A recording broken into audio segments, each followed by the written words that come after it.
तो जय बाबा की सभी को। आज हम आपको सुनाएंगे गोगा जी महाराज की महापुराण, जिसको सुनने या पढ़ने से आपके सारे कष्ट दूर हो जाते हैं। और छठा अध्याय, गुरु मच्छेंद्रनाथ का जन्म तथा घर त्यागना श्री गुरु गोरखनाथ का नवनाथों की संप्रदायों में प्रमुख स्थान कहा जाता है। इनके गुरुदेव मच्छेंद्रनाथ का सबसे ऊपर स्थान है। कहते हैं कि सृष्टि रचते समय ब्रह्मा जी सरस्वती नाम की कन्या के मोहिनी स्वरूप को देख कामातुर हो गए।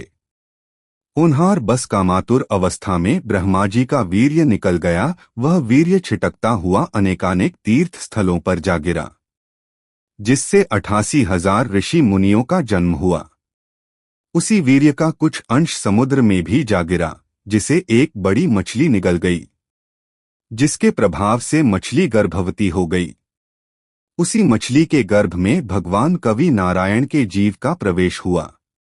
उसी समय समुद्र के किनारे गौरा पार्वती के साथ बैठे देवों के देव महादेव ज्ञान चर्चा कर रहे थे, जिसे भगवान कविनारायण ने गर्भवती मछली के उदर में ही सुनकर हुंकारा भरा। हुंकारा सुनकर भगवान शंकर को शक हुआ और निद्रामग्न पार्वती से पूछा, मेरा उपदेश तुम्हारी समझ में बैठा? गौरा पार्वती के स्थान पर मछली के गर्भ से ही हुंकारे की जगह उत्तर मिला कि आपने अनेक शास्त्रों का रहस्य खोलकर समझाया है, जिसका सारांश ये है, ये सारा ब्रह्मांड शिव ही शिव है, शिव के अलावा और कुछ नहीं है। समुद्र के जल के भीतर से मनुष्य वाणी सुनकर और पार्वती जी को सोता देख भगवान महादेव भी हैरान हुए कि इस घनघोर वीरान स्थान में किसी मनुष्य के आने की हिम्मत पड़ ही नहीं सकती, ना ही किसी मनुष्य के यहाँ चरण चिन्ह हैं। फिर मेरी गूढ़ ज्ञान चर्चा सुनकर कौन मुझे उत्तर दे रहा है? यह सोच भगवान शंकर ने योगमाया द्वारा जान लिया कि हमारे करीब ही जल में एक मछली पड़ी हुई है जो गर्भवती है। उसके गर्भ में कवि नारायण हैं। शिवजी बोले, कवि हरिनारायण, आपने मछली के गर्भ में मेरी ज्ञान चर्चा के रहस्य को भली प्रकार समझ लिया है। यह जानकर मुझे अति हर्ष हुआ है। कारण अधिकारी पात्र मंत्र तत्व का सदुपयोग ही करता है, राक्षस की तरह दुरुपयोग नहीं करता। आप तत्व ज्ञान के अधिकारी हैं, इसे मैं भली भांति समझता हूं। इस वक्त आप माता के गर्भ में हैं, इसलिए इतने ही तत्व का स्मरण करिए।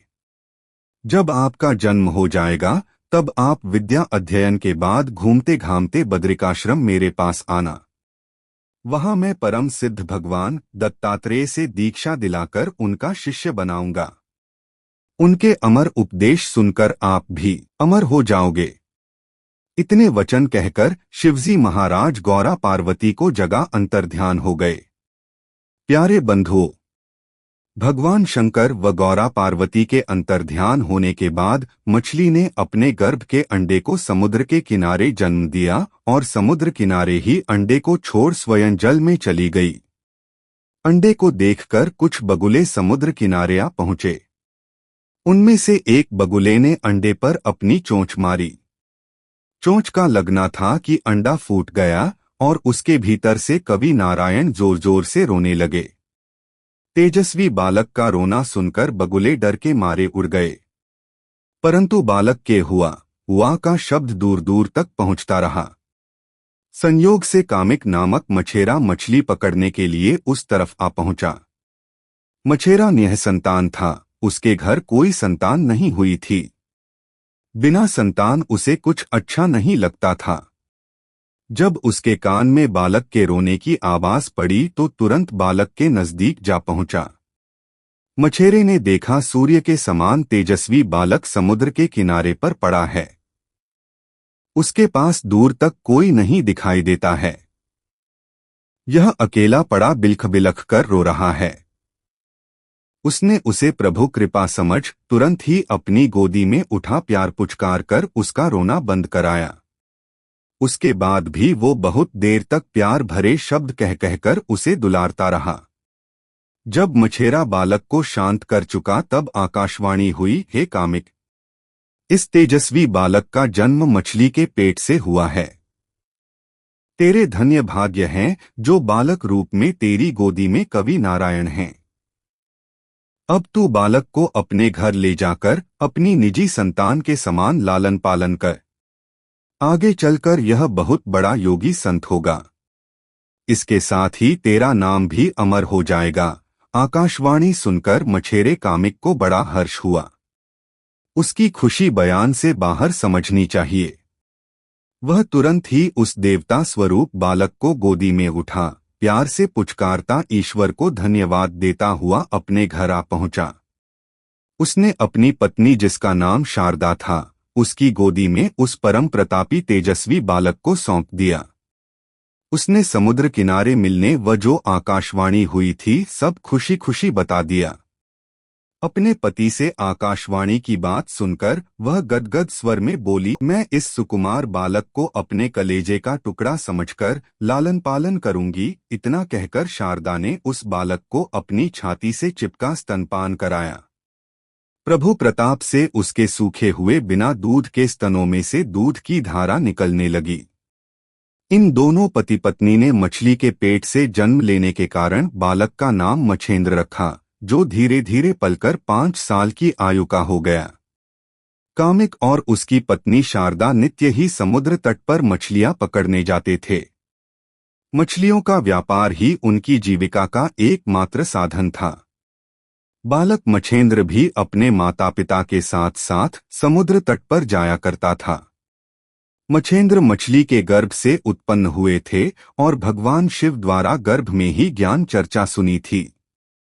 इसलिए अपने माता पिता के मछलियों के व्यापार से बालक को घृणा पैदा हो गई थी। जब उसके माता पिता मछलियों पकड़कर समुद्र तट पर रखे जाल में डालते तो मछलियों का तड़पना देख उसका जी अत्यंत दुखी होता था। जब उससे मछलियों का तड़पना देखा नहीं जाता तब वह कुछ दूर हटकर मुंह फेर रेत में खेल अपना समय बिताया करता था। बालक मछेंद्र दिन प्रतिदिन चंद्रमा की तरह बढ़ने लगा। उसकी उम्र जैसे जैसे बढ़ती थी वैसे वैसे ही उसके चेहरे का तेज बढ़ता था। एक दिन की बात है कि उसकी माता के शरीर में पीड़ा हो रही थी, इसलिए अकेला ही पिता के साथ समुद्र तट पर चला गया। कामिक ने उसे समुद्र के तट पर टोकरों के पास ही बिठाकर स्वयं पानी में जाकर मछलियों को जाल में फंसाने लगा। उसने काफी मछलियां पकड़ी हुई मछलियों को वह मछेंद्रनाथ के पास टोकरी में पलट गया और दूसरी बार जाल लेकर फिर जल के भीतर घुस गया। जब बालक मछेंद्र ने मछली को तड़पता देखा तो उसे समझते देर न लगी कि पानी से अलग होने के कारण ही बेचैन है। उसने टोकरे से तुरंत ही मछलियां उठाकर समुद्र में डालनी शुरू कर दी और टोकरा खाली कर दिया। जब कामिक दोबारा मछलियों के जाल को लेकर आया तो उसने टोकरे को खाली पाया। उसने चिंता के साथ मछेंद्रनाथ से पूछा, टोकरे की मछलियां कहाँ गई? मछेंद्र ने बिना झिझक उत्तर दिया, मुझसे जब उनका तड़पना नहीं देखा गया तो मैंने मछलियों को समुद्र के पानी में ही छोड़ दिया। यह सुन कामिक बोला, तूने मेरी दिन भर की मेहनत बेकार कर दी। तूने यह भी नहीं सोचा कि अगर हम व्यापार न करेंगे तो खाएंगे कहाँ से? मछलियां पकड़कर उन्हें बेचना ही हमारी जीविका का साधन है। आगे से ऐसी गलती मत करना। मैं और मछलियां पकड़ने जाता हूँ, तू तब तक इनकी देखभाल करना। अपने बेटे मछेंद्रनाथ को समझाकर कामिक फिर से जाल लेकर समुद्र में घुस गया। इधर मछेंद्रनाथ ने सोचा, यह मेरा लालची पिता मछलियां पकड़ना नहीं छोड़ेगा, क्योंकि मछलियां ही इसकी जीविका का साधन है और मुझसे यह करुणाजनक दृश्य देखा नहीं जाएगा। इसलिए मुझे इसी समय इसका साथ छोड़कर चल देना ही उचित है। ऐसा विचार कर बालक मछेंद्रनाथ मछलियों को टोकर में ही पड़ा छोड़ आहिस्ता आहिस्ता चल पड़ा। कामिक को कुछ पता नहीं चला क्योंकि उसका ध्यान मछलियां पकड़ने में ही लगा हुआ था। जब वह मछलियां पकड़कर बाहर आया तो मछलियों को टोकर में पड़ा देख प्रसन्न हुआ, परंतु मछेंद्र को वहां न देखकर सोचा, बालक है, यहीं कहीं खेल रहा होगा, और शीघ्रता के कारण वह फिर से जल में घुस गया। आज उसे दिन छिपने तक मछलियां पकड़नी पड़ी थीं।